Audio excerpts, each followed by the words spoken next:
ఆరాధనకి కూడుకున్నటువంటి దేవుని పిల్లలందరూ కూడా క్రీస్తు ప్రభు నామంలో వందనాలు తెలియజేసుకుంటున్నాను. అందరికీ వందనాలు. దేవునికి స్తోత్రం కలుగును గాక. ప్రియులారా, దేవుడు ఎంత గొప్పోడంటే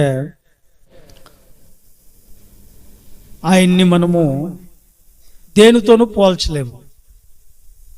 అవి ఐశ్వర్యమైనా సరే, అవి ధనఘనతలైనా సరే, అధికారాలైనా సరే, ఏ హోదా కూడా దేవుని దగ్గర మనము సరిపోల్చలేము. ఎందుకంటే అన్నిటికీ ఆయన మించిన వాడు అని చెప్పాలి.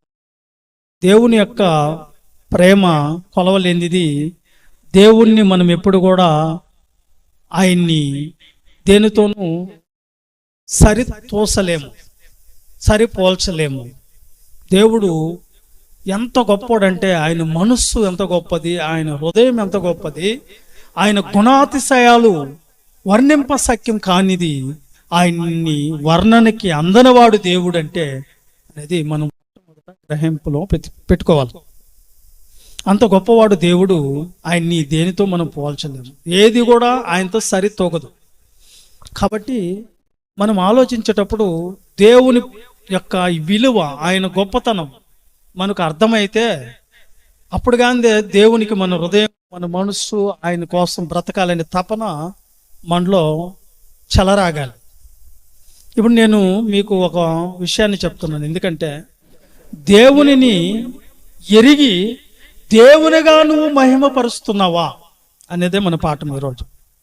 దేవునిని ఎరిగి ఉండి కూడా ఆయనను దేవునిగా నువ్వు మహిమపరుస్తున్నావా అనే విషయాన్ని మనము చూద్దాం. రోమిలికి రాసినటువంటి పత్రికలో పరిశుద్ధాత్మ ప్రేరేపణతో మనకు బైబిల్లో కొన్ని మాటలని రాయించాడు. అదేంటంటే రోమిలికి రాసిన పత్రిక 1వ అధ్యాయము 21వ వచనంలో మనకు ఒక పాఠాన్ని దేవుడు నేర్పిస్తున్నట్టుగా చూద్దాం. మరియు వారు దేవునిని ఎరిగియో ఆయనను దేవునిగా మహిమపరచలేదు. దేవునిని మహిమపరచలేదు. అమ్మాయి కొంచెం సౌండ్ తగ్గించుకోదానికి. వింటున్నారా? మరియు వారు దేవునిని ఎరిగి ఆయనను దేవునిగా మహిమపరచలేదు. ఇది ఎవరి గురించి చెప్పండి మాట అండి? దేవుడు మొట్టమొదట ఒక జనాన్ని ఎన్నుకున్నాడు. ఆ జనం పేరు ఇశ్రాయేలీలు. ఆ ఇశ్రాయేలీలు మొట్టమొదట దేవుడు ప్రేమించినటువంటి జనాభా. ఆ ఇశ్రాయేలీల గురించి దేవుడు ఏం రాపించడో చరిత్రనంటే, వాళ్ళట దేవునిని ఎరిగి ఉండి కూడా దేవునిగా ఆయనను మహిమపరచలేదు. దేవునిని మహిమపరిచే విధానం ఏంటి? అసలు మహిమ ఎలా వస్తుంది దేవుడికి? ఎలా చేస్తే దేవుణ్ణి మహిమపరిచినట్లు, ఆయన గణపరిచినట్లు, ఆయన్ని మనము హెచ్చించినట్లు, ఆయన గొప్ప చేసినట్లు ఎప్పుడు జరుగుతుంది? ఇవన్నీ కూడా ఎప్పుడు దేవుణ్ణి మహిమపరచాలి మనము? ఇశ్రాయేలీలు దేవునిగా మహిమపరచలేదు. ఆయన కార్యాలు చూశారు. 6 సముద్రము 2 పాయలు చీల్చబట్టం, 6 నెలల మీద నడిచిన అనుభవం ఉంది. అలాగే ఆకాశంలో నుంచి రాత్రి అగ్ని స్తంభంగా, పొగలు మేఘస్తంభంగా దేవుడు ఉన్నాడు. వాళ్ళకి ఆకాశం నుంచి మన్నాను కురిపించి వాళ్ళని పోషించాడు. వాళ్ళని దేవుడు నీళ్లు లేని చోట బండల నుంచి నీళ్లు రప్పించి వాళ్ళకి దాహం తీర్చాడు. మాంసం కావాలంటే పూరేడు పక్షులను పంపించి వాళ్ళకి మాంసాన్ని పెట్టారు, ఆహారాన్ని పెట్టాడు. 40 సంవత్సరాలని సురక్షితంగా కాపాడినాడు దేవుడు. 40 సంవత్సరాలు ఆయన కార్యాలు, గొప్ప కార్యాలు చూశారు. అయినా సరే వీళ్ళు ఎలా ఉన్నారంట దేవుని ఎదుట? ఎలా ఉన్నారండి చెప్పండి? ఎలా ఉన్నారు? దేవునిని వాళ్ళు ఎరిగారు. దేవుడు ఎంత శక్తి సామర్థ్యం కలిగినాడో, దేవుడు ఎంత కార్యాలు చేయగలిగినాడో, ఎంత బాహుబలం కలిగినాడో తెలుసు వాళ్ళకి. తెలుసు కూడా వాళ్ళు దేవునిని ఎలా మహిమపరచలేదంట? దేవునిగా మహిమపరచలేదు. ఏమ్మా, దేవునిని ఎరిగి ఉండి కూడా దేవుణ్ణి నువ్వు మహిమపరుస్తున్నావా? మహిమపరిచాను అన్నగారు. ఎలా మహిమపరిచావమ్మా? ఎలా మహిమపరిచాను తెలుసా? ఉదయాన్నే వచ్చాను, చర్చిలో కూర్చొని ఏం చేశాను? ఆయన్ని పాట పాడి దేవుని నామాన్ని మహిమపరిచాను అన్నగారు అంటున్నారు కొంతమంది సహోదరులు. అది మహిమపరిచినట్లా? ప్రార్థన చేశాం అన్నగారు అన్నప్పుడు అది ప్రార్థించినట్లా? అర్థమవుతుందన్న? ప్రార్థించినట్లా, మహిమపరిచినట్లా? దేవుణ్ణి మహిమపరిచే విధానం ఏంటి అసలు? ఎలా చేస్తే ఆయనకి మహిమ వస్తుంది? ఏం చేస్తే దేవునికి మహిమ వస్తుంది అంటే, ఇశ్రాయేలులు ఎన్నో కార్యాలు చూసినా కానీ వాళ్ళు దేవుణ్ణి ఎరిగి ఉండి కూడా, దేవుడు ఏం చేయగలుగుతాడో, ఏం చేశాడో తెలిసి ఉండి కూడా వాళ్ళు ఏం చేశారట? ఏం చేశారమ్మా? దేవునిని దేవునిగా మహిమపరచలేదు. దేవునిని దేవునిగా మహిమపరుస్తున్నారా? ఇశ్రాయేలులు మహిమపరచలేదు. మహిమ అంటే ఏంటో మనం వివరించుకుందాం. ఇక్కడ ఏంటి ఆలోచన చేస్తూ ఉంటే ఏమండి, ఈ సర్వ సృష్టిలో ఉన్నటువంటి ప్రతి వస్తువు, ప్రతి జీవరాశి, ప్రతి సృష్టం అంతా కూడా దేవునిని మహిమపరుస్తున్నాయి. దేవునిని మహిమపరుస్తున్నాయి. ప్రతిది దేవునిని మహిమపరుస్తుంది. కానీ ఈయన దేవునిని ఎరిగి ఉండి కూడా దేవునిగా ఆయన్ని మహిమపరచలేదు. ఇశ్రాయేలుల గురించి ఒక పాఠాన్ని దేవుడు రాపిచ్చాడు. కొత్త నిబంధనలు కూడా మనకు రాపిచ్చాడు. ప్రియులారా, మనం ఆలోచిస్తూ వస్తే ఒకసారి సృష్టి ఏం చేస్తుందో ఒకసారి చూడండి. కీర్తనల గ్రంథం 148వ కీర్తన మొదటి నుంచి కొన్ని వచనాలు మనం చదువుకుంటే, సర్వ సృష్టి కూడా దేవునిని ఎలా మహిమపరుస్తున్నాయి చూడండి. యెహోవాను స్తుతించుడి, ఆకాశవాసులారా యెహోవాను స్తుతించుడి, ఉన్నత స్థలముల నివాసులారా ఆయనను స్తుతించుడి, ఆయన దూతలారా మీరందరూ ఆయన్ను స్తుతించండి, ఆయన సైన్యములారా మీరందరూ ఆయన్ను స్తుతించుడి, సూర్య చంద్రులారా ఆయన్ను స్తుతించుడి, కాంతిగల నక్షత్రములారా మీరందరూ ఆయన్ను స్తుతించుడి, పరమాకాశములారా ఆకాశం పైన ఉన్న జలములారా ఆయన్ను స్తుతించుడి. యెహోవా ఆజ్ఞగా అవి పుట్టెను, అవి యెహోవా నామమును స్తుతించునుగాక. ఆయన వాటిని నిత్య స్థాయువులుగా స్థిరపరిచి ఉన్నాడు. ఆయన వాటికి కట్టడ నియమించును, ఏది దానిని అతిక్రమింపదు. ఏనన్నా మీరు ఆలోచించండి. దేవునిని మహిమపరచటం అంటే ఏంటంటే, దేవుడు ఏ కట్టడాలైతే, ఏ ఆజ్ఞలైతే, ఏ యొక్క మాటలైతే మనకిచ్చి, ఏ గీతలైతే గీసాడో, ఏ ఎల్లలైతే నువ్వు దాటకూడదని చెప్పాడో, ఆయన చెప్పినట్లు మనం చేస్తే దేవునిని నువ్వు మహిమపరిచినట్లు. అర్థమవుతుందండి? దేవుడు ఏ మాటలైతే చెప్పాడో, ఏదైతే చేయమన్నాడో, ఏదైతే వద్దన్నాడో, మీరు ఆలోచించండి బాగా. ఏదైతే చేయమన్నాడో ఆ మాట ప్రకారంగా, ఏదైతే చేయమన్నాడో దాని ప్రకారంగా మనం నడిస్తే అప్పుడు ఎవరిని మహిమపరిచినట్లు? మనము ఎవరిని మహిమపరిచినట్లు? దేవుడు చెప్పినట్లు చేస్తే దేవుణ్ణి నువ్వు మహిమపరిచినట్లు.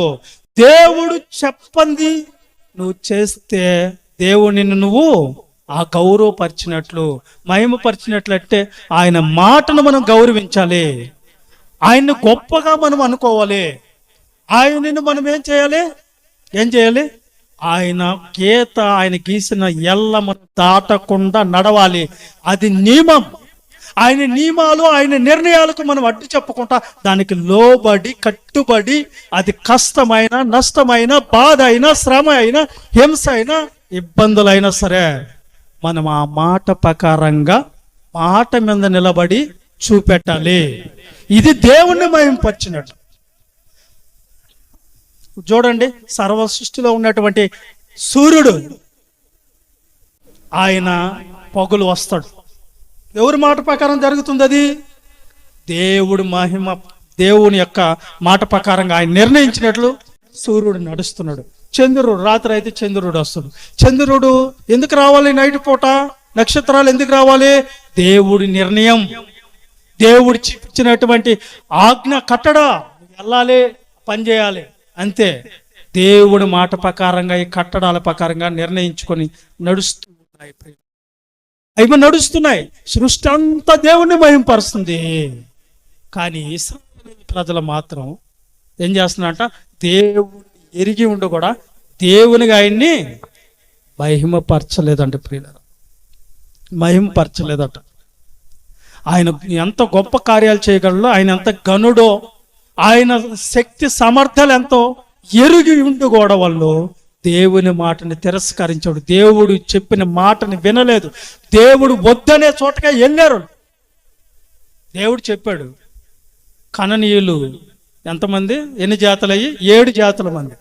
7 జాతులతో మీరు పొత్తు పెట్టుకోవద్దు, వాళ్ళతో కలవద్దు. మీ పక్కలో బల్లేళ్ళలాగా ఉంటారు వాళ్ళు, మీ కళ్ళల్లో చోళాలలాగా ఉంటారు వాళ్ళు, వాళ్ళతో మీరు పొత్తు పెట్టుకోవద్దని దేవుడు చెప్పాడు ఆ 7 జాతులతో. వీళ్ళేం చేస్తారు? ఇశ్రాయేలు ప్రజలు దేవుడు చెప్పిన మాట వినలేదు. వాళ్ళే కావాలి మాకు, వాళ్ళతోనే స్నేహం చేస్తాం, వాళ్ళతోనే సన్నిహితులయ్యారు, వాళ్ళతోనే ఉన్నారు, వాళ్ళతోనే తిన్నారు, వాళ్ళతోనే జీవించారు. ప్రియులారా, అప్పుడు దేవుడు మాట వాళ్ళు విన్నట్ట విననట్ట?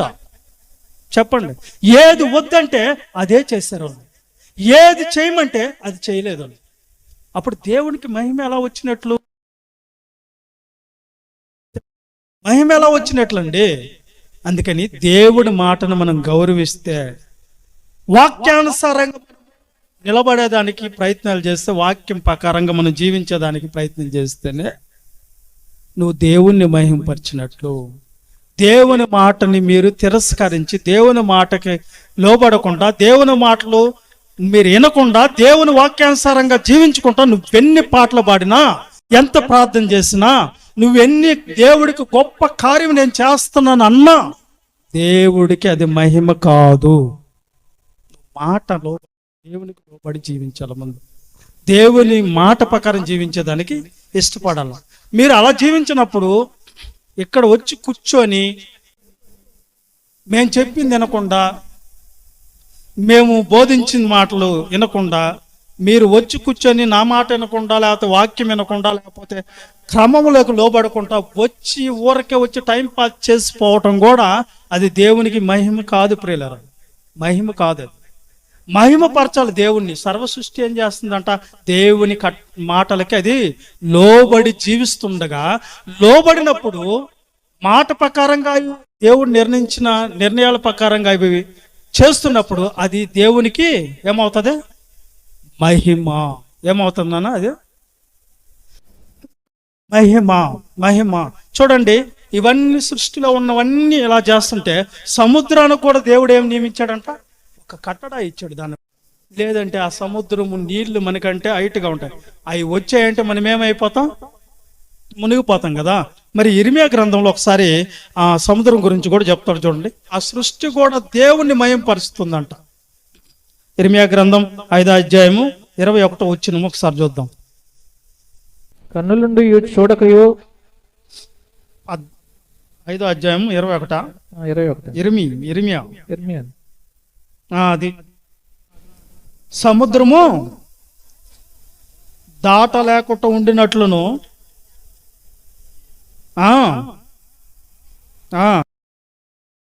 ఎంత ఘోషించును దాన్ని దాటలేకుండాను, నిత్య నిర్ణయము చేత దానికి విసుకును సరిహద్దుగా నియమించినాడు దేవుడు. చూసారా? సముద్రము దేవుడు నిర్ణయించిన మాట ప్రకారం దాటదు. దాని ఇష్టం, దాని సొంతంగా అది చెయ్యదు. దేవుడు ఏది చెప్తే అదే సముద్రం పాటిస్తుంది. సూర్యుడు దేవుడు ఏది నిర్ణయిస్తే అదే సూర్యుడు అదే మాట ప్రకారం నడుస్తున్నాడు. చంద్రుడు అదే, ఆకాశం అంతే, భూమి అంతే, పంచభూతాలన్నీ కూడా దేవుడు చెప్పిన మాట ప్రకారంగా నడుస్తున్నాయి. కాలాలైనా, యుగాలైనా, ఋతువులైనా, ఋతుపవనాలైనా ఎవరు ఆధీనం ఎవరు స్వాధీనం అంటే దేవుడి యొక్క ఆధీనము ఆయన స్వాధీనం నడుస్తున్నాయి. కానీ మనము దేవుడి కట్టడాల ప్రకారంగా నడుస్తున్నామా? దేవుడి యొక్క ఆజ్ఞల ప్రకారంగా నిలుస్తున్నామా? దేవుడు వాక్యం చెప్పినట్టుగా చేస్తున్నామా? అలా చేయలేనప్పుడు నీ ద్వారా దేవుడికి మహిమ లేదు. నువ్వెన్నైనా చేసు, ఏమైనా చేయు, దేవుని కోసం నువ్వు ఏ ఆడంబ కార్యక్రమాలైనా చేయి, దేవుడి మాటకు నువ్వు లోబడకుండా, దేవుని మాటకి కట్టుబడకుండా చేసే కార్యక్రమాలన్నీ కూడా దేవుడికి ఇష్టం లేదు. అందుకని దేవునిని ఎరిగి ఉండి నువ్వేం చేయాలంటే దేవునిని దేవుడిగా మహిమపరుస్తావా లేదా? మహిమపరచాలి అంటున్నాడు ఆయన. ఒకసారి కొరింథీయులకు రాసినటువంటి మొదటి పత్రిక 10:31 పౌలు గారు ఒక మాటని మన కోసం, సంఘాల కోసం రాపించాడు. చూద్దాం.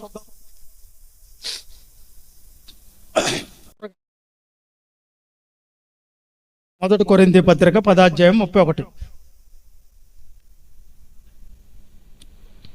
చదవండి. కాబట్టి మీరు భోజనం చేసినను పానము చేసినను మీరు ఏమి చేసినను సమస్తమును దేవుని మహిమ కొరకు చెయ్యండి. మనకు క్రైస్తవులుగా ఏం చెప్పాడంటే ఏం చెప్పాడు ఆయన?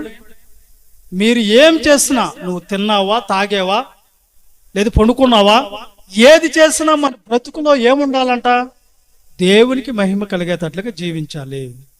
ఎలా జీవించాలి? మనము దేవునికి మహిమార్థంగా ఉన్నామా? మనం అసలు దేవుణ్ణి మహిమపరిచే విధానం మనలో ఉందా? అసలు ఉందా నాయన? అసలు అందుకని ఇశ్రాయేలీయుల్ని దేవుడు పక్కన పెట్టేశాడు. వాళ్ళ గురించి పాఠాన్ని మనకి నేర్పించాడు. వాళ్ళు దేవుణ్ణి ఎరుగుండి కూడా దేవునికి వాళ్ళు మహిమపరచలేదు అన్నప్పుడు, మరి సృష్టి అంతా కూడా దేవుణ్ణి పరుస్తున్నప్పుడు, ఆయన మాటకి లోబడినప్పుడు, ఆయన నిర్ణయాలు కట్టడాల ప్రకారంగా ఆయన నడుస్తున్నప్పుడు, చేస్తున్నప్పుడు, మరి అన్నిట్లకంటే కూడా ఈ లోకంలో ఉన్న వాటిలన్నిట్లకంటే కూడా, ఈ లోకాల్లో ఉన్న వాటికన్నిట్లకంటే శ్రేష్టమైన వాళ్ళు మీరు నాకు అన్నప్పుడు, ఇవన్నీ మీకోసమే కలిగినాయి అన్నప్పుడు, మరి ఆ మనిషి ఆయన పోలిక, ఆయన స్వరూపం అని చెప్పిన మనిషి మాత్రము ఆయన మాట వింటున్నాడా? ఆయన మాటకి గౌరవం ఉందా? ఆయన మాటని మీరు ఏం చేస్తున్నారు? లోబడి జీవిస్తున్నారా? లోబడి జీవించుకుంటా నువ్వు ఎన్నైనా చేయి, దేవుడు వాటిని మెచ్చుకో. ఎందుకంటే దేవుని వాక్యమే దేవుడు గొప్ప చేస్తున్నాడు ప్రియులారా. ఒకసారి అపోస్తుల కార్యాలు లేదంటే కీర్తనల గ్రంథం 138వ కీర్తన 2వ వాక్యాన్ని ఒకసారి చూడండి. కీర్తనల గ్రంథం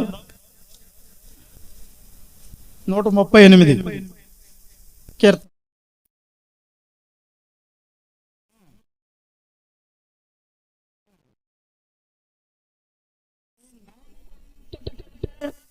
నీవిచ్చిన వాక్యమును నీవు గొప్ప చేసి ఉన్నావు. నీ మాట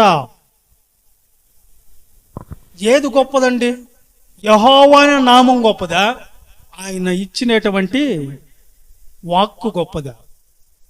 వాక్యం గొప్పదన్నాడు, మాట గొప్పదన్నాడు. మాటను నువ్వు అనుసరిస్తే దేవుణ్ణి నువ్వు మహిమపరిచినట్లు. దేవునికి ఆ మాట ప్రకారం నువ్వు జీవించినప్పుడు దేవునికి మహిమ కలగ. కానీ నీ నామం కంటే కూడా ఏదంట?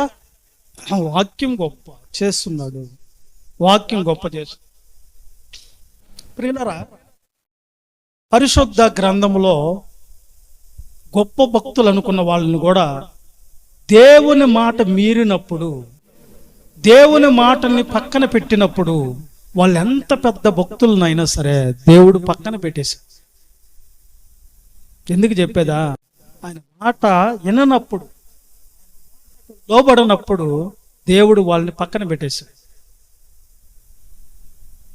ఎందుకు చెప్పేదా? మనకు దావీదు గారి గురించి ఏం రాయబడ్డదండి? దావీదు గారు ఆయనకి ఇచ్చినటువంటి, దేవుడే ఇచ్చినటువంటి ఒక సాక్ష్యం ఏంటి? దావీదు నా ఇష్టానుసారుడు అన్నాడు దేవుడు. నా ఉద్దేశాలన్నిటినీ నెరవేర్చేవాడు అన్నాడు దేవుడు. బిరుది ఇచ్చాడా దేవుడు? ఇచ్చాడు.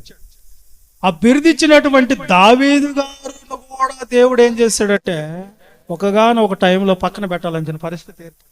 ఎందుకంటే గొర్రెలు మేపుకుంటున్నటువంటి దావీదుని దేవుడు రాజుగా చేసిన సంగతి మనకు తెలుసు. బైబిల్లో రాజుగా చేసినప్పుడు మందసం అనేది, మందసం గురించి మీకు తెలుసు కదా. మందసం గురించి ఎంతమందికి తెలుసు? మందసం రత్నకోళ్ళ ఇంటికాడ చెప్పా ఒకసారి. మందసాన్ని గురించి చెప్పా ఒకసారి.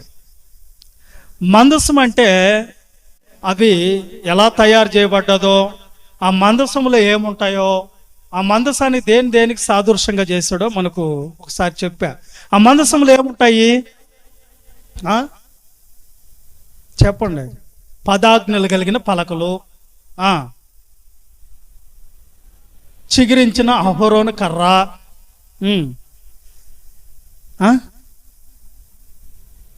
ఏంది మన్నా పాత్ర, సువర్ణంగా ఉన్నటువంటి దాంట్లో ఉన్నటువంటి మన్నా పాత్ర. ఓకే, ఈ మూడిట్లకి 3 వర్ణాలు మనం చూసాం. ఇవి మందసాన్ని దేవుడు ఏం చెప్పంటే, మందసము ఉన్నప్పుడు అందులో నేనున్నట్టే మీతో కూడా అని ఇశ్రాయేలీలకి ఒక మందసాన్ని ఇచ్చాడు.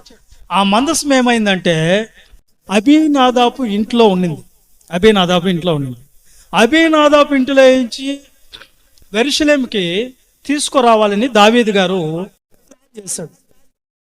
మందసాన్ని తయారు చేసేటప్పుడే ఏం జరిగిందో తెలుసా? ఆ మందసాన్ని తీసుకొని వచ్చేదానికి 30,000 మంది సైన్యం వెళ్ళింది. ఆ మందసము తీసుకొని వచ్చేటప్పుడు ఒక కొత్త బండి వెళ్ళింది. దాంతో కూడా కొన్ని వాయిద్యాలు, కొన్ని వాకానాదాలు, కొన్ని ఇన్స్ట్రుమెంట్స్ ఎన్నో అక్కడ గ్రాండ్గా ఆరాధన చేసినట్లుగా, ఏమంటారు దాన్ని, వాయిద్యాలతోనూ వాళ్ళని తీసుకొని వస్తున్నారు. దేన్నండి? మందసాన్ని అబీనాదాబు ఇంట్లో నుంచి దావీదు ప్లాన్ ప్రకారంగా తీసుకొని వస్తున్నారు. తీసుకొని వచ్చేటప్పుడు అది మనం చదువుతాను, బాగుంటుంది. సమూయేలు రాసినటువంటి 2వ గ్రంథం 6వ అధ్యాయం 4వ వచనం. సమూయేలు రాసినటువంటి 2వ గ్రంథం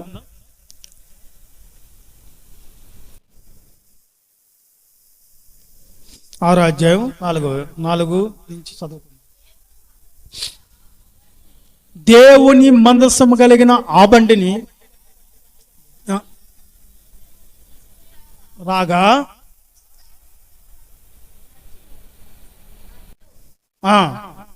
నడిచెను దావీదును ఇశ్రాయేలీయులందరూ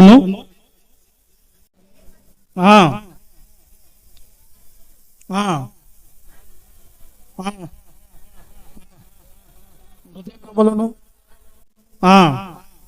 వాయించుచు నాట్యమాడుచు ఉండేరి. నాహోను కళ్ళం దగ్గరకు వచ్చలేక ఎడ్లకు కాలు జారినందున ఊర్జా చెయ్యి చాపి దేవుని మందసమును పట్టుకొనగా యెహోవా కోపము ఉజ్జా మీద రగులు కొనగా, అతను చేసిన తప్పును బట్టి దేవుడు ఆ క్షణమందే మొత్తగా అక్కడే చనిపోయాడు. జరిగిన సందర్భం మనకు తెలుసు. ఏం జరిగింది? అబీనాదాబు ఇంట్లో నుంచి ఒక బండి మీద మందసాన్ని తీసుకున్నారు. వీళ్ళందరూ ఏం చేస్తున్నారంట, వాయిద్యాలతోనూ మంగళ మేళాలతోనూ బయలుదేరి వస్తూ ఉన్నప్పుడు అక్కడ ఏం జరిగింది? నాట్యం ఆడుతున్నాడు ఆ దేవుని మందసం ముందు. వాళ్ళు ఎంతో సంతోషంగా దాన్ని పాటలు పాడుతా, నాట్యం ఆడుతా, వాయిద్యాలు వస్తున్నారు. ఇదే ఆరాధన అనుకుంటారు కదా కొంతమంది. వచ్చేటప్పుడు అక్కడ ఏం జరిగింది సందర్భం అంటే ఎద్దుకి కాలు జారిందంట. కాలు జారేటప్పుడు ఏది పడిపోయింది కింద? దేవుని మందసం పడిపోతుంది. పడిపోయేటప్పుడు దాన్ని పట్టుకుంటే తప్పు.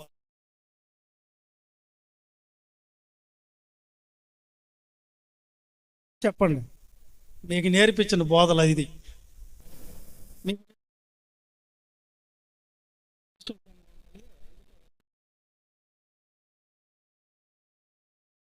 విషయం బాగా మీరు ఆలోచిస్తే, వజ్జ చేయి చాపి దాన్ని పట్టుకోవడానికి ట్రై చేసినప్పుడు దేవుని కోపం ఎందుకు రావాలి ఆయన మీదకి? అక్కడ రావాల్సిన పరిస్థితి ఏంది అసలు?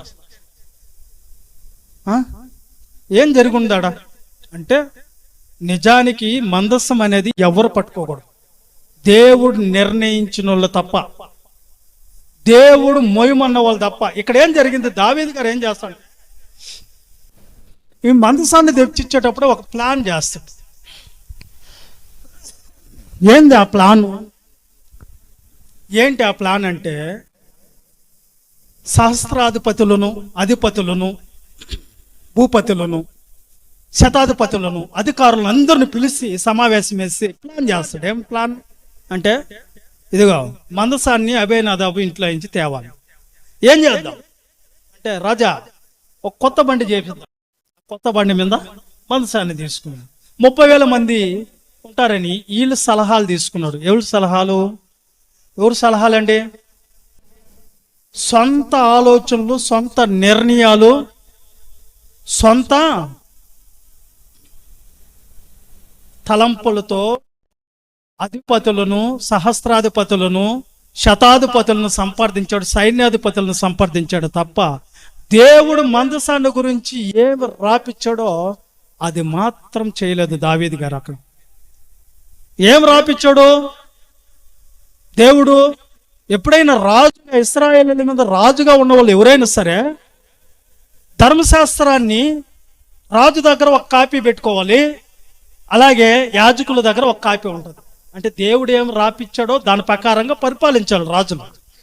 చట్టం అది, దేవుడు రాపిచ్చినటువంటి చట్టం వాళ్ళకి. ఆ చట్టం అనేది లేకుండా దావీదు గారు ఏం చేశాడు? మందసాన్ని ఆయన ఓన్ ప్లాన్తో తీసుకురావాలని ప్రయత్నాలు చేశారు. ప్రయత్నం చేసినప్పుడు ఇది మీకు ఒకసారి దినవృత్తాంతాల మొదటి గ్రంథంలో చూడాలి. 13వ అధ్యాయం మొదటి నుంచి చదువుకుంటే ఆయన గురించి మనకు అక్కడ ప్లాన్ జరిగినట్టుగా మనం చూద్దాం త్వరగా. మొదటి దినవృత్తాంతములు 13వ అధ్యాయం మొదటి నుంచి చదువు సరే. దావీదు సహస్రాధిపతులను, శతాధిపతులను, అధిపతులను ఆలోచన చేసి సమాజము కూడిన ఇశ్రాయేలీయులందరితో ఇలా చెప్పాడు, మీకు అనుకూలమా, దేవుడికి అనుకూలమా అంటాం లేడా? తీసుకురావాలంటే, మందసం తీసుకోవాలంటే నేనేం ప్లాన్ చేసిన అది మీకు అందరికి అనుకూలంగా లేదా అని.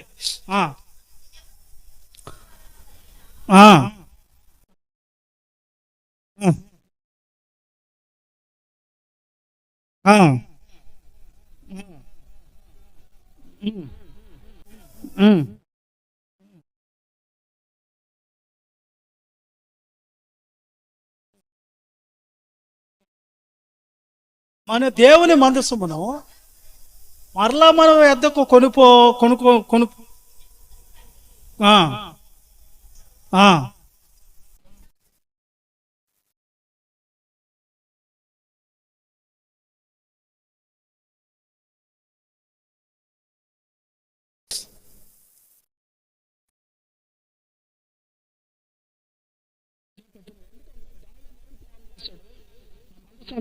తెచ్చేదానికి.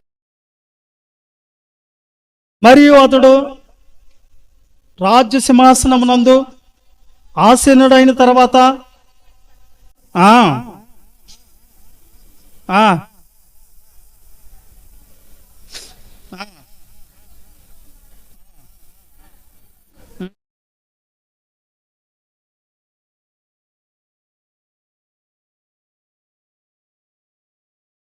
చూసారా?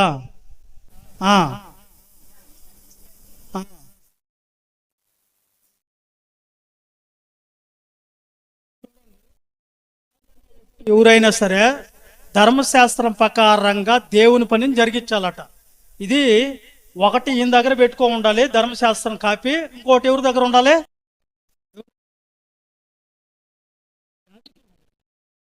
యాజకుల దగ్గర ఉండాలి, రాజు దగ్గర ఉండాలి. దాని గురించి చదువు. ఇప్పుడు సమయాలు రాసినటువంటి ఫస్ట్ నుంచి చదివితే రాజు ప్లాన్ ఏందో అటు చెప్పేస్తాడు.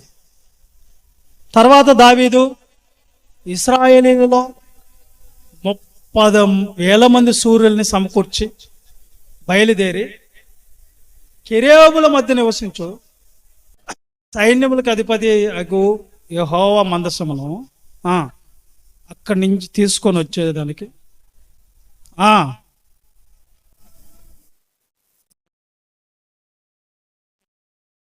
కొత్త బండి మీద ఎక్కించి తీసుకొని రాగా చాలు. ఇక్కడ చూడండి, కొత్త బండి ప్లాన్ ఎవరిది? మందసము కొత్త బండి మీద పెట్టే ప్లాన్ ఎవరిది? దావీదు మనుషుల సొంత నిర్ణయం కదా, అవునా కదా? అవును. ఈ సొంత నిర్ణయం తీసుకోవటం వల్ల అక్కడ ఏం జరిగింది అంటే ఉజ్జా చనిపోయాడు. ఎందుకు చనిపోయాడు? ఎడ్లకి కాలు జారింది, మందసాన్ని పట్టు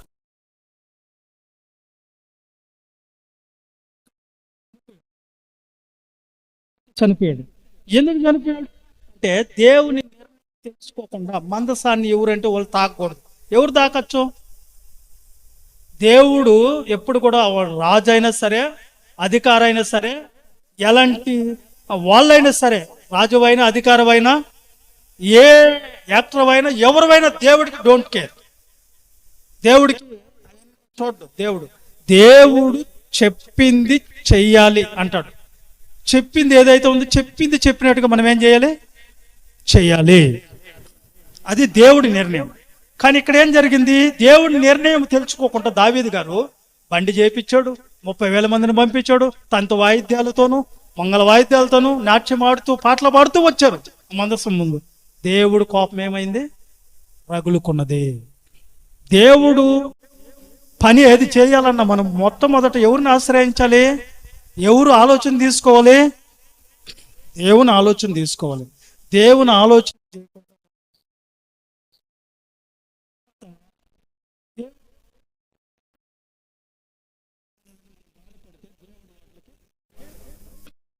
ఆయన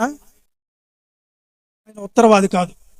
కాబట్టి ఇక్కడ ఏం జరిగిందంటే మందసాన్ని ఎవరంటే వాళ్ళని ముట్టుకోకూడదు. ఎవరు ముట్టుకోవచ్చు అంటే ఇప్పుడు లేవీల వంశముల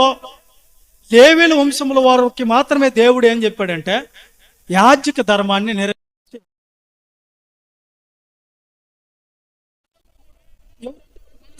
పోయేదానికి లేదు. ఆ లేవీల్లో కూడా ఎవరంటే వాళ్ళు బాగూడదు. ఎందుకంటే లేవీల్లో కూడా 3 తెగల వారు ఉన్నారు.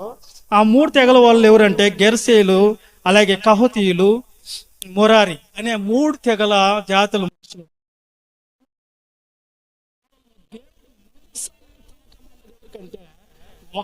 ఒక్క కాహతీయులకు మాత్రమే అవకాశం ఇచ్చాడు దేవుడు. ఈ 2 తెగల వారికి కూడా ఇవ్వలేదు. గెరసీలకు కానీ ఆ పక్కన ఉన్న మొరారి అనే జాతికి కానీ ఇవ్వలేదు. ఆ లేవీలు ఉన్నటువంటి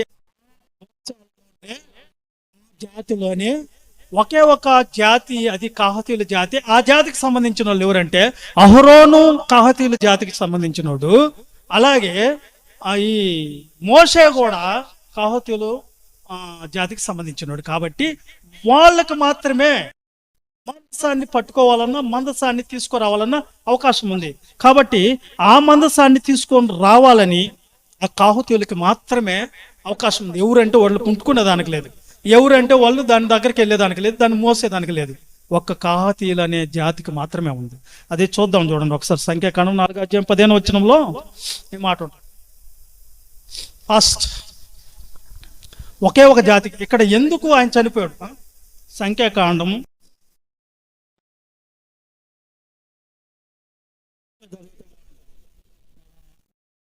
చదువు. దండు ప్రయాణమైనప్పుడు అహరోను అతని కుమారులను పరిశుద్ధ స్థలము యొక్క ఉపకరణములన్నీ అన్నిటినీ కప్పుట ముగించిన తర్వాత కహతీయులు కహతీయులు దాని మోయి రావలెను. దేని మోయి రావాలను? ఆ అయితే వారు చావక ఉండునట్లు ఆ. పరిశుద్ధమైన దానిని ఆ. ముట్టకూడదు. ఆ, ఇవి ప్రత్యక్షపు గుడారములలో ఆ, కహతీయుల భారము. యాజకుడగు అహరోను కుమారుడైన ఆ. ఎలియాజరు చాలులే. అక్కడ దేన్ని మొయ్యాలని చెప్తున్నాడు? మందసాన్ని ఎవరు మొయ్యాలంట? మళ్ళీ రిపీట్ చేయదాన్ని. దండు ప్రయాణమైనప్పుడు ఆ, అహరోనును అతని కుమారులను ఆ, పరిశుద్ధ స్థలం యొక్క ఉపకరములన్నిటినీ ఆ, కప్పట ముగించిన తరువాత ఆ. కహతీయులు దాని మోయి రావలెను. దాన్ని మొయ్య ఏదాన్ని? మందసాన్ని. ఎవరికి ఇచ్చింది ఆ నిర్ణయం? ఎవరికి పెట్టాడు ఆ మాట? ఎవరిది? కాతీయులను మాత్రమే మందసాన్ని మోయాలి. ఎవరికి ఇచ్చాడు అవకాశము? వాళ్ళకి మాత్రమే మందసాన్ని మోసే అవకాశం ఉంది, కానీ మిగతా వాళ్ళకి ఎవరికి లేదు. దేవుడి మాట ఎలా ఉంటదంటే, ఏ మాట అయితే ఆయన నోటుకుంటూ వస్తుందో అది రూఢీపరచబడాలి. ఆ మాట ప్రకారంగా మనిషి బతకాలి. ఆ మాట ప్రకారంగా అన్ని లోబడాలి. అది ఏ శక్తులైనా సరే, అవి దేవదూతలైనా సరే, పరలోకములో ఉన్నటువంటి వాళ్ళైనా సరే, భూలోకములో ఉన్నవారైనా సరే, పాతాళంలో ఉన్న ఏ శక్తులైనా సరే, దేవుడు ఒకే మాట చెప్పినప్పుడు ఆ మాట నెరవేర్చబడాలి. ఇది దేవుడు రుడిగా చెప్తున్నటువంటి మాట. ఆయన నిర్ణయిస్తే మీరు మాత్రమే మందసాన్ని మోయాలంటే వాళ్ళే తాకాలి దాన్ని. ఇంకొకరు తాకేదానికి అవకాశం లేదు. ఇంకొక మాట కూడా చదువుకుందాం. సంఖ్యాకాండం 7వ అధ్యాయం 9వ వచనంలో కూడా చూద్దాం. సంఖ్యాకాండం 7వ అధ్యాయము. కహతీయులకు ఇయ్యలేదు, కహాతీయులకి ఇవ్వలేదు. ఎలా అనగా పరిశుద్ధ స్థలపు ఆ సేవ వారిది, ఆ తమ భుజముల మీద మోయిటే ఆ వారి పని గనుక ఆ వారికి వాహనములను నియమింపలేదు. ఆ బలిపీఠము ఆ అభిషేకింపబడినవాడు. చాలు. ఇది కూడా మందసాన్ని గురించి చెప్పబడుతున్న మాట. ఏం చెప్తున్న వాళ్ళు భుజాల ముందు మొయ్యాలంటే ఏంది? అది ఏంది మొయ్యాలని వాళ్ళు? కాహతీయులు మందసాన్ని మొయ్యాలి. దావీదు గారు ఏం చేపించాడు? ఇప్పుడు దావీదు గారు ఏం చేపించాడు? అక్కడ కొత్త బండి మీద ఎక్కించాడు. తప్ప రైటా? చెప్పండి. రైట్? ఇదా ఎవరి నిర్ణయం? దేవుడు సేవ ఎవరు చెయ్యాలో, ఎవరు ఏ పని చేయాలో వాళ్ళే చేయాలి. ఎవరిని దేనికి నియమించాడో అది మనం చెయ్యాలి. అర్థమవుతుందా?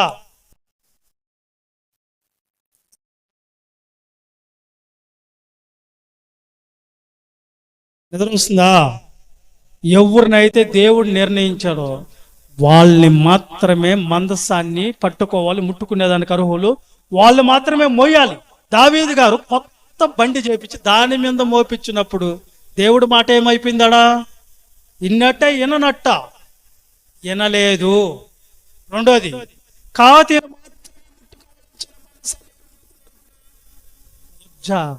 ఉజ్జా ఎవరు కాదు. కాబట్టి దేవుని కోపం ఎవరి మీదకి వచ్చింది? ఉజ్జా మీదకి వచ్చింది. వెంటనే దావీదు జాగ్రత్త పడిపోయాడు. ఎందుకంటే అమ్మో, దేవుని మందస్సాన్ని ముట్టుకుంటేనే ఏమైపోయాడు? భస్మం అయిపోయాడు, బొగ్గైపోయాడు, బూడిదైపోయాడు. కారణం ఏంటంటే ధర్మశాస్త్రాన్ని నువ్వు తెలుసుకోకుండా, దేవుడు ఏం చెప్పాడో ఆయన నిర్ణయం ఏంది నువ్వు తెలుసుకోకుండా నువ్వు చేస్తే ఏమైపోతావో? దేవుడు ఏది చెప్పాడో అది చేయకుండా ఏమంటే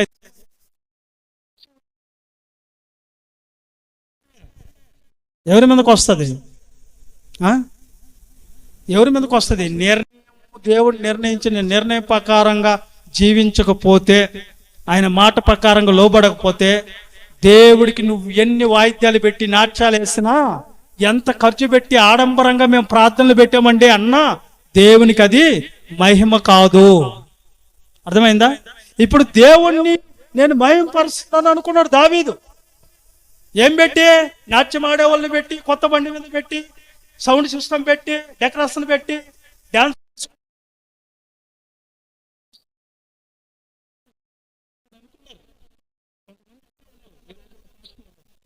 సభలు పెట్టేసాం, అనేక మంది జనాలు వచ్చేస్తారు అంటున్నారు, కానీ ఆడంబరం చేస్తున్నారు. కానీ ఆడంబరంలో దేవుని నిర్ణయం నువ్వు తెలుసుకొని చేస్తున్నావా? దేని కొరకు చేస్తున్నావు నువ్వు ఆ పని? మనుషుల ఆలోచన చొప్పున, లేకపోతే దేవుని నిర్ణయం చొప్పున చేస్తున్నావా? ఎవరికి లోబడి ఈ పని చేస్తున్నావు అనేది దేవుడు కావాలి. అందుకని అంత గొప్ప కార్యక్రమాన్ని చేసినా కానీ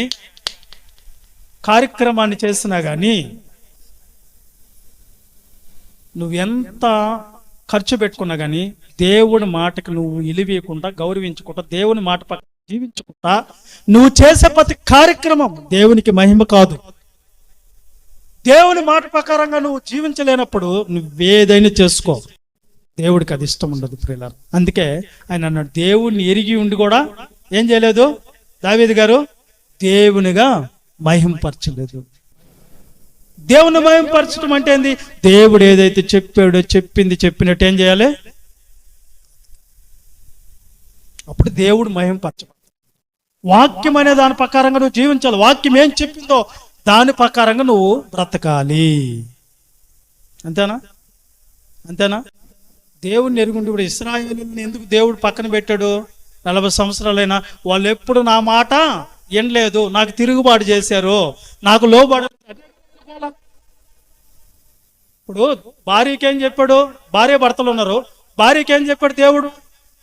నీ భర్తకు నువ్వు లోబడి జీవించుండాలి అని ఆజ్ఞ దేవుడు ఇచ్చాడు. భర్తను తిట్టేసి కొట్టేసి భర్త మీద ఏమంటాయి అనేసి వచ్చి నువ్వు ఇక్కడ ఏమంటున్నావు? స్తోత్రం చెల్లించమని పాట పాడితే దేవుడు మహిమపరచబడతాడా? మహిమపరచబడ్డాడు. నీకు ఇచ్చిన ఆజ్ఞ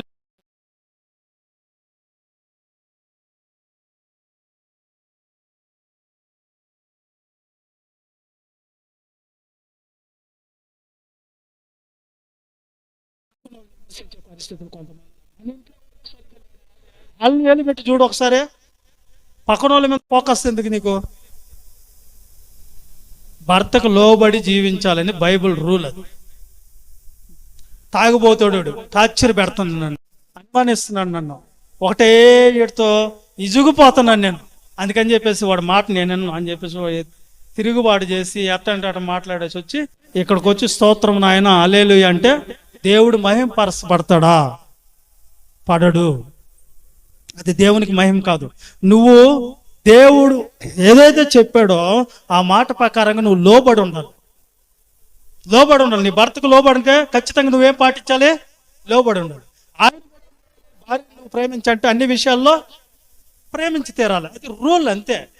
తల్లిదండ్రులు నువ్వు సన్మానించాలి, తల్లిదండ్రులు నువ్వు గౌరవించాలని దేవుడు ఆ రూల్ ప్రకారంగా, దేవుని మాట ప్రకారంగా నువ్వు జీవించుకుంటా ఏడకొచ్చి నువ్వు ఎన్ని ప్రార్థనలు చేసినా, ఎన్ని పాటలు పాడినా, ఎంత పరిచర్య చేసినా, ఎంత కానుకలు అర్పణలు అర్పించినా నిష్ప్రయోజనము. దేవునికి మహిమ కాదు అది. కారణం ఏంది? నువ్వు ముందు దేవుని మాటని నెరవేర్చడం లేదు అక్కడ. అన్నయ్యా మా ఆయన సంగతి నీకు తెలియదు అన్నయ్యా, 20 పొగులు అనక ఏంది టే టార్చరు. చస్తే బాగున్నాడు,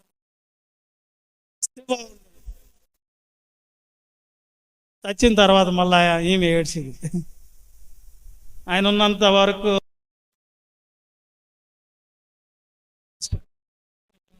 అని దేవుడు ఏమన్నట్టు ఒకడు తాగుపోతాడు, తిరిగిపోతాడో, మెంటలోడో, లేకపోతే మైండ్ లేనోడు, ఎవరైనా పని నువ్వు లోబడి జీవించాలని దేవుని రూల్. అది అంతే, వ్యతిరేకించకూడదు. దేవుడు అది చెప్పాడు, నువ్వు చేయాలి. తల్లిదండ్రులకు నువ్వు ఏం చేయాలి? విధేయత చూపించాలి. అలాగే సేవకుల ఎడలో కూడా ఎలా ఉండాలి? మీ పైన ఉన్న నాయకులు ఏం చేస్తున్నారంట? మీ లెక్క అప్పచెప్పేవారి వల్లే మీ ఆత్మల్ని కాయిస్తున్నారు కాబట్టి దుఃఖంతో వాళ్ళు ఆ పని చేయకుండా ఏం చేస్తున్నారు? సంతోషంగా వాళ్ళు చేసినట్లు మీరు వాళ్ళకి లోబడి ఉండాలి.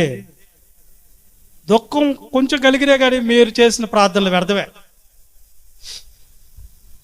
కావాలనే దేవుని పని ఉంది రమ్మంటే దేవుని పనికి రారు కొంతమంది, సొంత కార్యక్రమాలు చూసుకుంటున్నారు. అటు దేవుని మాట ఏమైంది, నువ్వు నీ సొంత కార్యక్రమాలు చూసుకుంటున్నావు కానీ యేసుక్రీస్తు కార్యాలు చూడటం లేదు అని ఉంది. అసలు ఎందుకంటే చనిపోయినటువంటి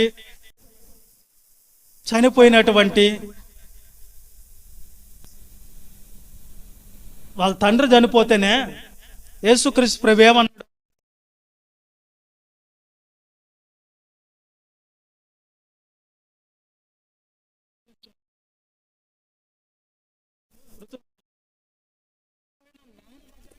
దేవుని పని చేయి, మొదటి స్థానం దేవుడికి అంటున్నాడంటే మనం ఏ స్థితిలో ఉన్నాం ఇప్పుడు?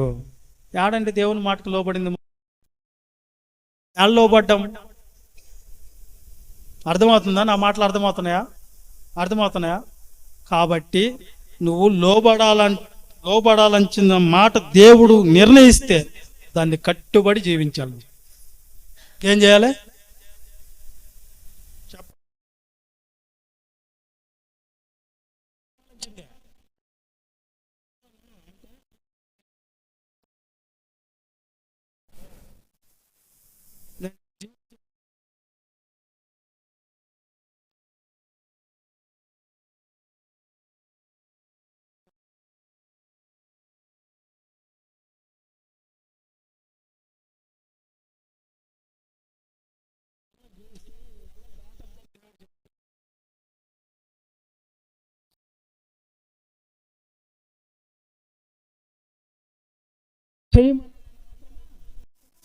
చేయరు.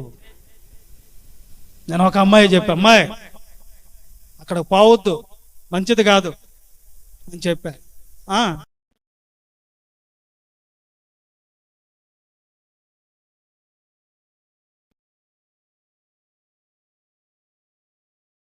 వచ్చేసి మళ్ళీ ఏమంటది, ఎందుకు పోయావు అంటే, నువ్వెప్పుడు చూసావా?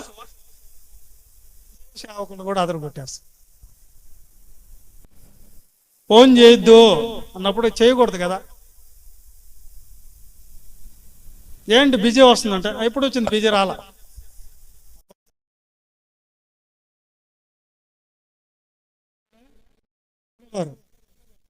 పరలోకం పారు, అబద్ధికుల లిస్టు కూడా ఏడా ఉంది? ప్రకటన గ్రంథంలో ఉంది ఆ లిస్టు, 8వ అధ్యాయంలోనా? ఒకసారి దాన్ని చదివి దీంట్లోకి వెళ్ళిపోతా.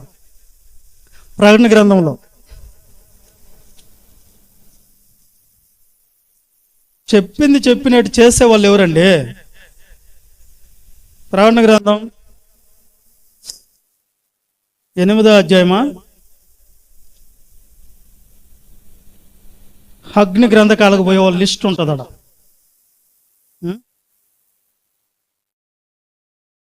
21:8 చదువు. చూడండి ఎవరెవరు పోతారో నరకానికి. పిరికివారును అవిశ్వాసులను అసహ్యులను నరహంతకులను వ్యభిచారులను మాంత్రికులను విగ్రహారాధికులను అబద్ధికులందరూ మండుగుండంలో పాలు పొందుదురు.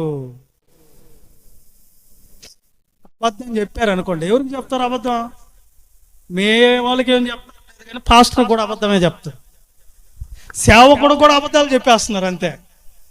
ఎందుకంటే అన్ని గొర్రెల కంటే కూడా పెద్ద గొర్రె పాస్టర్ గారు, సేవకుడు. ఎందుకంటే ఈయన ఏం చెప్పి ఏం చెప్పాలి, మా తల్లి అలాగే అనాలి, ఏం అనకూడదు. వాళ్ళు ఏమన్నా అంటే పాస్టర్నా, ఈయనే సేవకుడు అంటే సరిదిద్దే వాళ్ళకి అవసరం లేదు. ఇశ్రాయేలు జనం కూడా అదే ఉండింది. దిద్దుబాటు నీకు అసహ్యమా? దిద్దుకునే వాళ్ళు లేరు ఈ రోజుల్లో. చెప్పిన మాట ఇలా కాదు, ఇలా వెళ్ళొద్దు, ఇలా నడవద్దు, ఇలా చూడొద్దు, ఇలా మాట్లాడొద్దు, ఈ విధంగా ఉండొద్దు అని ఎల్లగీసినప్పుడు ఆ నిర్ణయం ప్రకారంగా జీవించే వాళ్ళు ఎవరు లేరు. ఒక అతను వచ్చాడు, ఎగ్జాంపుల్ చెప్తా. ఒక టీచర్ గారి దగ్గరకు వచ్చి, టీచర్ గారు అసలు ఆదాం అనేవాడు లేకపోతే హ్యాపీగా ఉండు మన జీవితం. ఏం నాయన ఏమైందంటే, ఆదాం చేయబట్టి కదా పాపమా ఈరోజు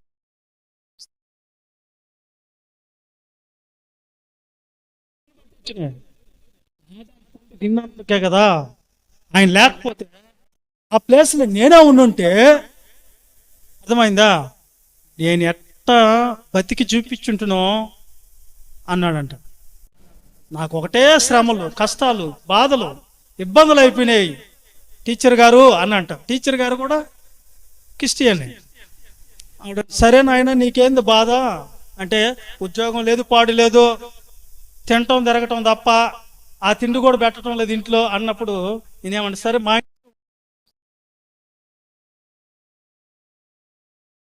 వాళ్ళ ఇంట్లోకి వెళ్ళాడు. ఎవరింట్లోకి? టీచర్ గారి ఇంట్లోకి వెళ్ళి, ఈడు పని టీచర్ గారు, నాకు లక్షణంగా అంతా ఇంత ఉంది, నువ్వు తినటం కొనుక్కోవటం నీ ఇష్టం, నీ సేఫ్టీ, ఏసీ అది ఇచ్చేస్తా నీకు, పో బెడ్రూమ్లోకి వెళ్ళిపోయి హాయిగా నువ్వేం తిన్న టయానికి వంట మనిషి ఉంటుంది, చేపించుకో, తిను, తాగు, హ్యాపీగా ఉండు నాయన, ఏ తప్పు ఎరగలేదు కదా అని చెప్పాడట. సరే అట్లాగే ఉన్నాడు. ఒకరోజు టీచర్ గారు, నేను ఊరు వెళ్ళి వస్తాను అని చెప్పి, నాన్న నీకు కావాలంచినవన్నీ సమృద్ధిగా తినేటివి కానీ, నీకు కావాలంటే డబ్బులు కూడా కావాలంటే ఇదిగో అక్కడ ఉంది పర్సు, అక్కడ తీసుకో, ఏది కావాలన్నా నేను నిరభ్యంతరంగా తీసుకొని హ్యాపీగా జల్సా చేయి, నేను ఊరు దాకా వెళ్ళి వస్తాను. అయితే ఒక బుట్ట, ఒక గంప మాత్రము తీవాక నాయన అని చెప్పాడు. ఏం చెప్పాడు? గంప జోలు.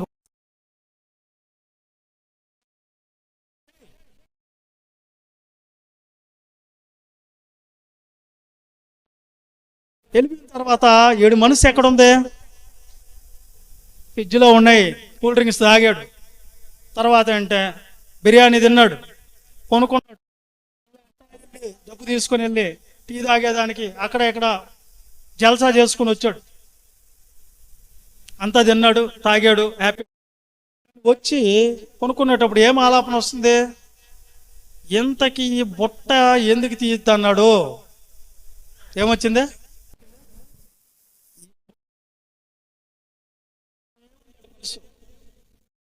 సరే కాసేపు కొనుక్కుందాంలే అని చెప్పేసి మరలా ఐస్ క్రీమ్ తిన్నాడు, తర్వాత మళ్ళీ కూల్ డ్రింక్ తాగాడు. అయినా కానీ ఎక్కడ ఉందో మనసు?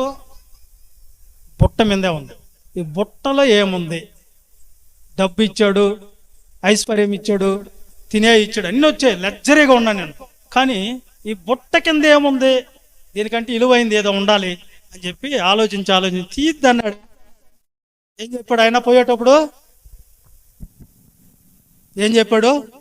ఈ బుట్ట మాత్రము తీద్ది అన్నాడే. ఏముంది దీని కింద అని చెప్పేసి, తీస్తే ఏమన్నా అవుతుందేమో, తీయకపోతే ఏమన్నా అవుతుందేమో, తీస్తే ఏమన్నా అవుతుందేమో, తీయకపోతే లేదు, ఎట్లయినా సరే ఆయన లేడు కదా, ఒకసారి తీసేద్దాం అని చెప్పి ఒకసారి దాన్ని తీసాడు. తీసేలేక దాని కింద ఒక ఉడుతుంది.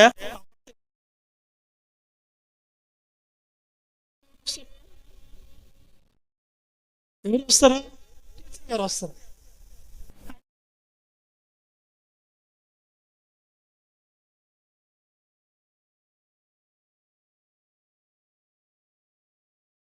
మజ్జిగ తాగండి సార్, కూల్ డ్రింక్ అదంతా తర్వాత, నాన్న నువ్వు హ్యాపీయే కదా? సార్ సరే అంతా బాగానే ఉంది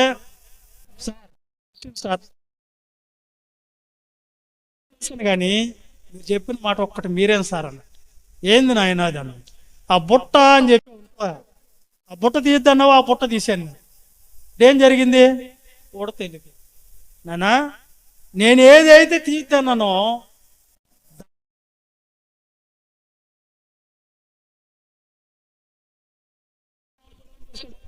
ఏదైతే వద్దన్నాడో దేవుడు దాన్నే చూస్తాడు. మనిషి నైజం అంతే.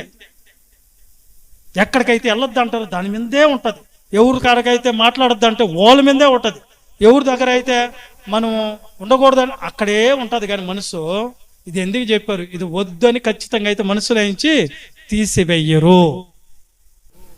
ఎట్లాగా ఉన్నారండి కొంతమంది పాపాలు చేసి ఆ పాపాలని వదిలిపెట్టారా అంటే కొంతమంది పూర్తిగా అయితే వదిలిపెట్టడం లేదు. సగం పెట్టుకునే ఉంటుంది ఆ మురికి. ఇంత చెత్త వింటున్నారా? ఆ చెత్త పూర్తిగా వదిలేయండి అంటే వదలరు. ఏం చేస్తారు? కారు డ్రైవరు వెళ్తా ఉంటే ఆ కారులో ఓనర్ ఎక్కినప్పుడు స్మెల్ వస్తూ ఉండిందంట. ఆ స్మెల్ వచ్చేటప్పుడు రే ఏంద్రా స్మెల్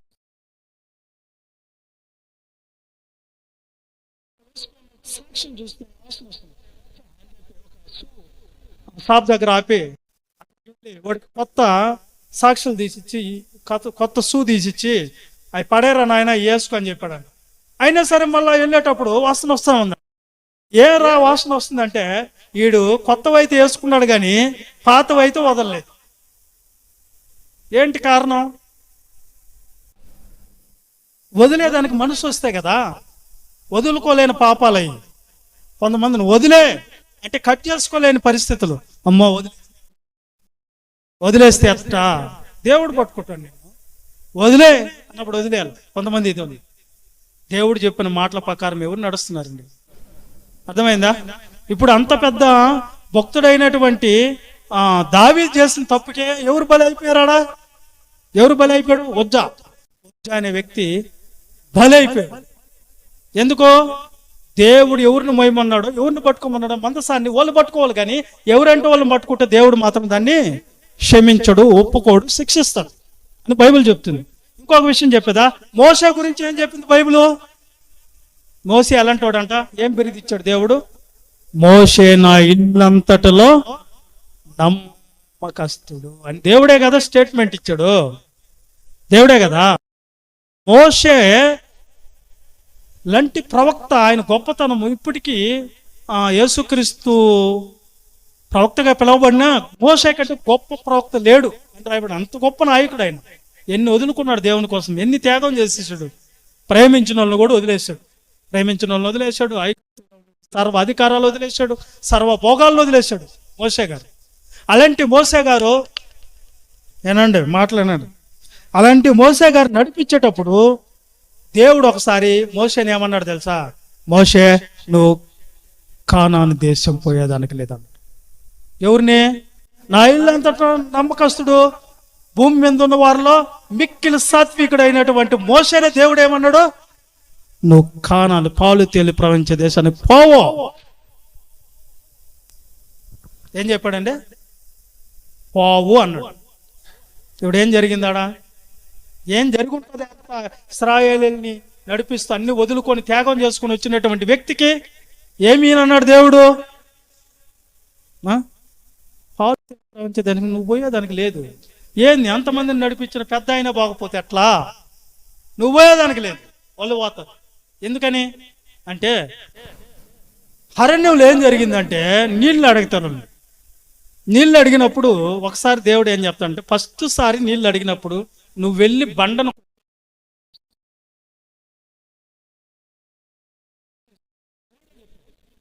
చూద్దాం. ఫస్ట్ టైము దేవుడే కొట్టమని చెప్తాడు బండని. ఫస్ట్ ఇదిగో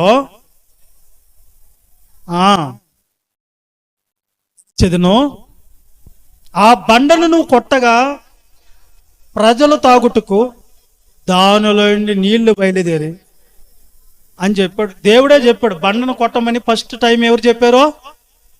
దేవుడే చెప్పాడు బండను కొట్టు, నువ్వు నీళ్ళు వస్తాయి. ఇశ్రాయేలుని దాన్ని తాగి తృప్తి పొందుతాను దేవుడే నేర్పించాడు బండను కొట్టడం. సెకండ్ టైము దేవుడే ఏం చెప్పాడు?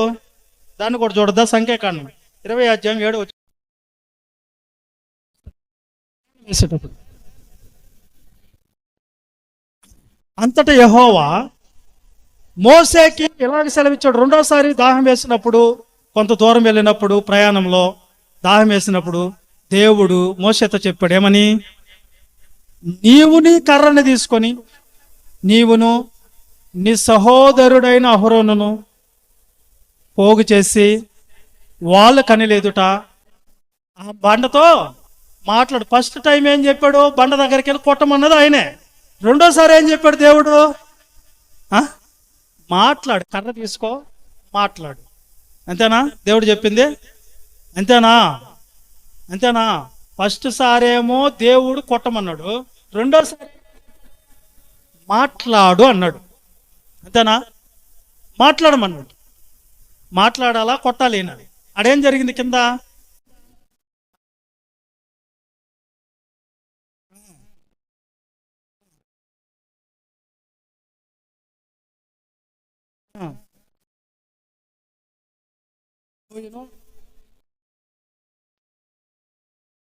పోగు చేసి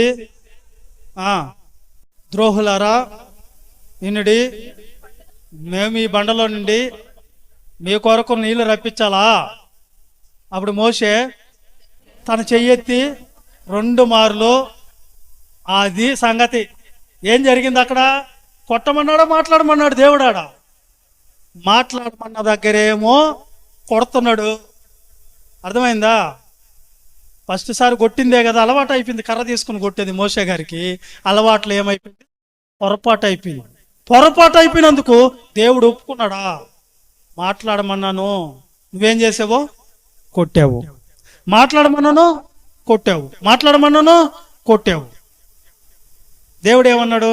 అయ్యా అలవాట్లో పొరపాటు అయిపోయింది స్వామి అంటే దేవుడు ఏమన్నాడు?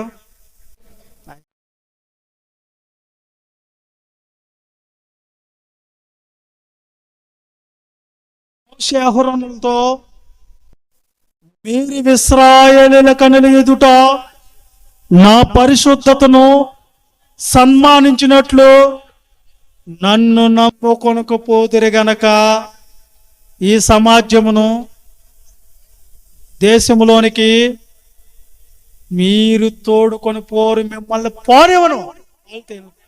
దేశానికి ఏందండి? ఏం చేశాడు మోషేడా? మాట్లాడమంటే కొట్టాడు. దీనికి గొప్ప ప్రవక్త, నాయకుడు, మంచివాడు మోషే, మిక్కిలి సాత్వికుడు, ఇల్లంతట్లో దేవుని అయినటువంటి వానికి చిన్న మాట విననందుకే పెద్ద పనిష్మెంట్ వేశాడు దేవుడు. ఇప్పుడు చెప్పండి మీరు, చిన్న మాటకి లోబడకపోతే ఏమవుతుంది అన్నట్లుగా బతుకుతున్నాం మనం. ఇప్పుడు ఏమవుతుందిలే, చిన్న అబద్ధం చెప్పేస్తే ఏమవుతుందిలే, చిన్న మోసాలు చేసేదిలే, చిన్న దొంగతనాలు చేసేస్తే ఏమవుతుందిలే, ఏమవుతుందిలే నాకు అన్నట్లుగా కనీసం దేవుడు ఉన్నాడని భయం లేకుండా బరి తెగించినటువంటి జీవితంలో ఇది నన్ను బతుకుతూ ఉన్నారు చాలా మంది. అంత గొప్ప మోసే వచ్చిన మోసేనే చిన్న మాటకే నువ్వు పాలు తేనెలు ప్రపంచ దేశానికి నువ్వు ఎల్లవో అని దేవుడు చెప్పినప్పుడు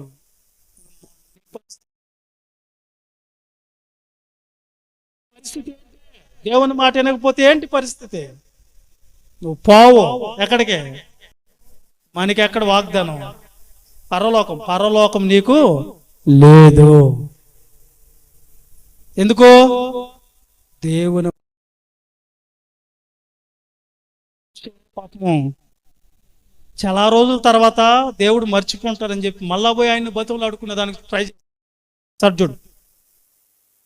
ద్వితీయోపదేశకాండం అదే 3వ అధ్యాయం 25వ వచనంలోకి వెళ్ళి ఒకసారి మళ్ళా వెళ్ళి దేవుని దగ్గర అయ్యా బతుకులు ఆడతాడు మోసే. నేను అద్దరికి వెళ్ళి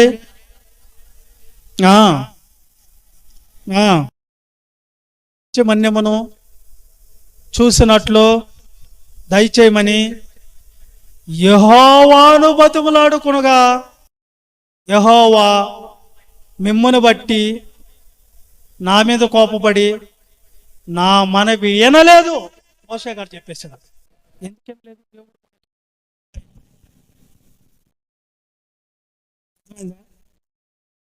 ఏంది? బండను కొట్టినందుకు దేవుడు పాలు తేనెలు ప్రపంచ దేశానికి నువ్వు వద్దనేసాడు. రెండోది ఏం చేశాడు చెప్పండి? ఏం చేశాడు? ఏం చేశాడంట? బతువులు ఆడుకుంటా కూడా దేవుడు ఆయనకి ఇవ్వాలి కదా అవకాశము, ఇచ్చాడా? ఇవ్వలేదు. ఏం చేశాడు? ఏం చేశాడు చెప్పండి? బతువులు ఆడుకోలా? ఇచ్చాడా? అయ్యా ఏదో పొరపాటు అయిపోయిందయ్యా, కనీసం చూస్తానయ్యా అని అంటే కూడా మోషేని దేవుడు ఒక్కసారి మాట చెప్తే దాది ఎవరైనా కూడా చూడ్డు దేవుడు.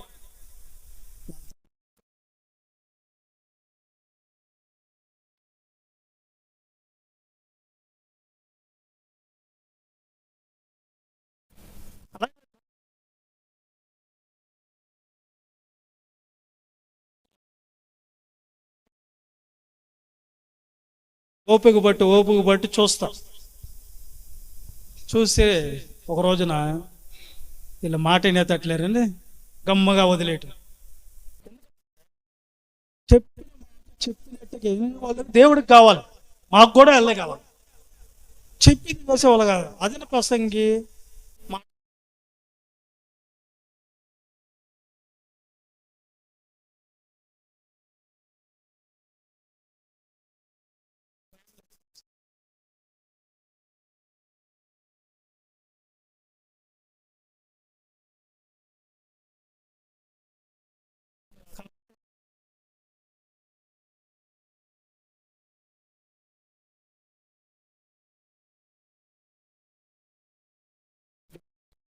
అయినా సరే ఒక్కసారి దేవుడు చెప్పేస్తే ఇంక నిన్ను ఎవ్వరూ ఆ నుంచి కాపాడలేరు. ఈరోజు మనం ఏ మాట వింటున్నాము, ఎన్ని ఎన్ని దేవుని విరోధమైనటువంటి పనులు చేస్తున్నాము, అయినా భయం ఉందా మనకో? భయమే లేదు. నిరభ్యంతరంగా అబద్ధం చేస్తాం, నిరభ్యంతరంగా మోసం చేస్తాం, నిరభ్యంతరంగా ఏదైనా చెప్పేస్తాం అంతే. కొంతమంది అబద్ధాలు చాలా నీట్గా అల్లేదానికి జడలు అల్లినట్టు అల్లేస్తున్నారు సేవకులకు కూడా. వీళ్ళు చెప్పేది అబద్ధమా లేదా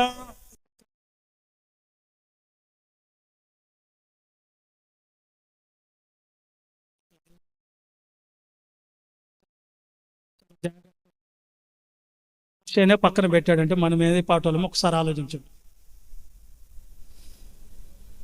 అర్థమైందా? ఇంకొక విషయం చెప్పేస్తా ఉండండి. మోషే చాలా గొప్పవాడు. అహరోనుకి పిల్లలు పుడతారు. ఎవరికి? అహరోన్ అంటే ఎవరు? మోషే యొక్క ఆయనకి పిల్లలు పుడితే అహరోన్ తర్వాత ఎవరు యాజకత్వం సేవ చేయాలి? మోషే అహరోన్లు చేయాలి. ఓకే, వాళ్ళు చేసేటప్పుడు ఏం జరుగుతుంది? వాళ్ళకి ఉన్న పిల్లలు నాదాబు, అబీహోలు, ఎలియాజరు వీళ్ళు ఉంటారు. వీళ్ళు ఏం చేస్తారంటే యాజక ధర్మం చేసేటప్పుడట బలిపీఠం దగ్గర నుప్పు తీసుకొని వచ్చి ధూపం వేయాలి వాళ్ళు. అలా కాకుండా బలిపీఠం దగ్గర వచ్చే నుప్పు కాకుండా వేరొక్క నుప్పు తీసుకొని వచ్చారట. అందుకని దేవుని కోపం వాళ్ళ మీదకి రగులుకుంది. పాస్టర్ల కొడుకులే కాదనలా, కానీ దేవుడు చెప్పింది చేయకపోతే రగులుకుంటుంది అని చెప్పి. ఇకపోతే సౌలు గారు ఉన్నాడు. మొట్టమొదట ఎవరండి? సౌలు ఎవరు? మొట్టమొదట రాజు ఇశ్రాయేలీయుల మీద. ఈయనకేం చెప్పాడు? అమాలేకులందరినీ హతం చేసి వాళ్ళకున్నవన్నీ కూడా, అది ఎండైనా బంగారైనా పశువులైనా గొర్రెలైనా ఏ సంపదలైనా నువ్వు నాశనం చేసిరామని చెప్పి సమూయేలు గారి చేత దేవుడు చెప్పిస్తుంది. చేశాడా ఆ పని? చేశాడా? చేయలేదా? చేశాడా? అర్థమైంది లేదో చెప్పండి.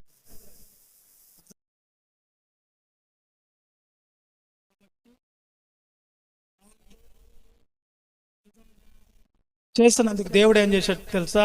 ఈ సౌలుని ఏమన్నాడు తెలుసా? కొన్ని కొవ్విన పశువుల్ని, కొవ్విన గొర్రెల్ని అవన్నీ అమాలేకుల దగ్గర నుంచి తెస్తాడు. తెచ్చినప్పుడు అవి బలర్పిస్తాంలే దేవుడికి అనుకుంటాడు. నువ్వు బలర్పిస్తావో దొంగ సొత్తు తెస్తావో అదంతా అవసరం లేదు దేవుడికి.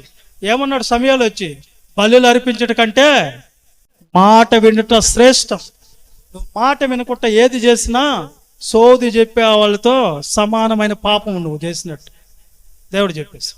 కాబట్టి దేవుని మాట వినకుండా, దేవుడు చెప్పింది చేయకుండా, దేవుని మాటను గౌరవించుకుంటా, దేవుని కోసం వాక్యానుసారంగా బతుక్కుంటా, వాక్యం ఒకటి చెప్తే మనం ఒకటి చేస్తే అది దేవునికి మహిమ కాదు.